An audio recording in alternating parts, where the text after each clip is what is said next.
আসসালামু আলাইকুম। অতি সহজে একটা রেসিপি দেখাবো, সেটা হচ্ছে রুই মাছ ভুনা। কীভাবে অতি সহজে করা যায়।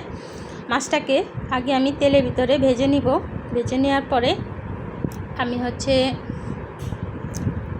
আমি ডাল রান্না করেছি, সেটাও আপনাদের সাথে শেয়ার করলাম। আর এর সাথে আমি আপনাদের কাছে রিকোয়েস্ট, আপনারা আমার চ্যানেলটাকে সাবস্ক্রাইব করে দিবেন। আর মাছটা হয়ে আসছে, এক পিঠ ভেজে নিয়েছি আর এক পিঠ আমি ভেজে নিচ্ছি। এইভাবে করে আপনারাও ভেজে নেবেন। মাছটা ভাজা হয়ে গেছে।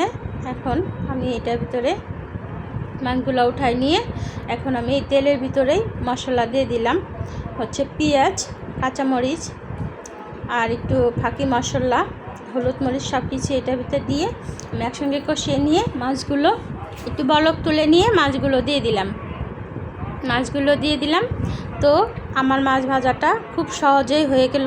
আপনারা এরকম শর্টকাট সহজভাবে মাছ ভুনাটা করে নিতে পারবেন। অল্প মশলায় সুন্দর করে এরকম একটা রান্না হয়ে যাবে আপনাদের যদি ভালো লাগে।